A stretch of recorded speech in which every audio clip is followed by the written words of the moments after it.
ของเพนเนาะกับมีหลายๆสูตรที่ว่าแตกต่างกันถ้าเขาไปซ่อมอยู่ในอินเทอร์เน็ตเนาะเขาก็จะเห็นว่ามีหลายๆสูตรออกมาซึ่งว่าแต่ละสูตรนั้นหันก็จะต่างกันวิธีส่วนผสมแดเนาะแล้วก็ปริมาณที่ว่านำไส้แดตัวนี้เขาก็ต้องได้สังเกตเนาะเวลาที่เขาลองผสมดินกู้ของตัวเองแล้วเขาลองนำไส้ในสวนเบิ่งว่ามันเหมาะสมกับสถานที่ของเขาแล้วบอในการให้น้ำของเขาถ้าเขาหมักแล้วเรามันก็อาจจะเป็นสูตรประจำของเขาที่เขานำไส้กันได้ไปเรื่อยๆเนาะแต่วันนี้เราจะมาแนะนำสูตรการผสมดินของสวนแคคตัสคอร์เนอร์ที่ว่าน้องไส้เป็นประจำซึ่งว่าจะมีอย่างแน่นั้นเดี๋ยวเราไปเบิ่งส่วนผสมกันเลย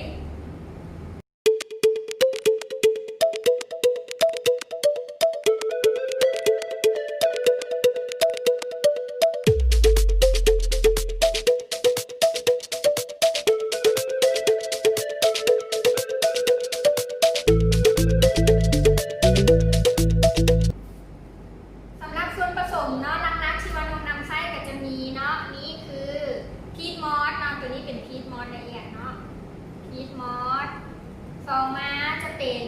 เวอร์มิคูไลเนาะเวอร์มิคูไลจะเป็นเม็ดสีน้ำตาลตัวนี้ช่วยให้กินปรุงเนาะ3มานี่จะเป็นเกลือไร่จะเป็นเม็ดสีขาวแล้วเปล่าๆคือฟู4มาเราจะใช้เป็นหินภูเขาไฟเบอร์00 5มาจะมีทรายเนาะทรายละเอียดซึ่งว่าล้างสะอาดเรียบร้อยแล้วเนาะตัวนี้แล้วอันสุดท้ายเนาะเราจะผสมฝุ่นขี้กระเดือนใส่พร้อมเนาะเพื่อเป็นอาหารของต้นไม้ยังให้ต้นไม้ไงไว้เนาะสมบูรณ์ด้วยฝุ่นขี้กระเดือนสำหรับสัดส่วนในการผสมเนาะเดี๋ยวเราจะมาเบิ่งกันสำหรับอุปกรณ์เนาะที่เราจะนำใช้แบบนี้เนาะ1มาอาจจะเป็นคามหรือเป็นผ้าทั้งที่ก็ได้ค่ะเอาไว้ผสมหลายเนาะก็สามารถใช้ขาดได้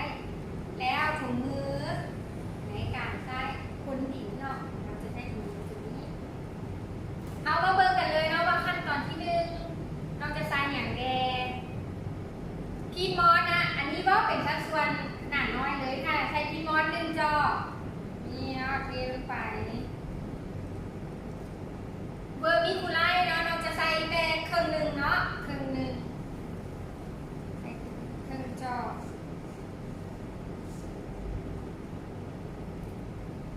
ดึงใส่ถุงแล้วก็ดึงก่อนแล้วดึง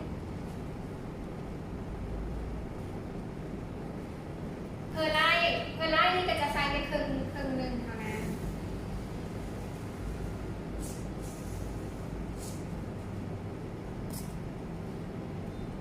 หินภูเขาไฟเราจะใส่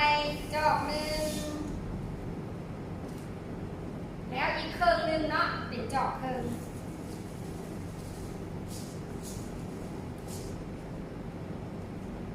ทรายเนาะทรายเป็นเราจะใส่1/3ของจอกเนาะ1/3ของจอกบ่หลายเนาะใส่น้อยนึง1/3เท่านั้นเนาะฝุ่นขี้กระเดือนตัวนี้ก็จะบ่ใส่หลายจะใส่ประมาณ1/3เช่นกัน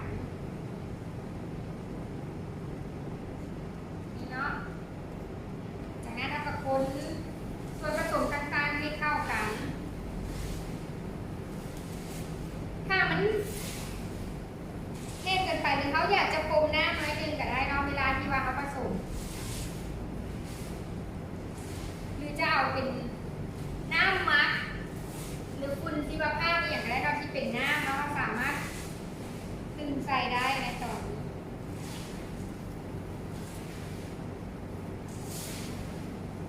คนให้เข้ากันเลย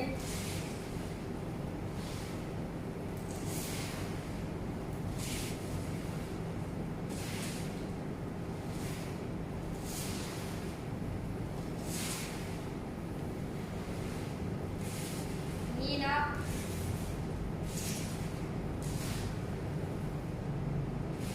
แล้วเนาะนี่เนาะจะเป็นดินปูที่ว่าผสมแล้วเนาะมันจะมีลักษณะค่อนข้างเนี่ยจะโปร่งเนี่ยจะน้อยเนาะค่อนข้างจะโปร่งจะน้อยนี่เนาะ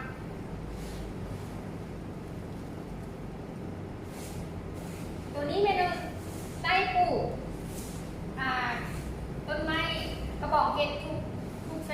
อยู่ในสวนจะใต้ดินคือเหลืองนี่นะเป็นดินที่ผสมแล้ว ถ้าผู้ใดเนาะอยากจะลองไปผสมเองเราก็สามารถลองเบิ่งได้แต่ว่าตามอัตราส่วนที่ตัวเองคิดว่าเหมาะสมกับ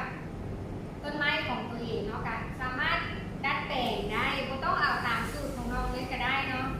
แต่ผู้ใดถ้าผู้ใดอยากจะลองให้สูตรตัวนี้ก็สามารถลองเบิ่งได้ แล้วลองไปนำไส้เบิ่งว่าเป็นจังไหน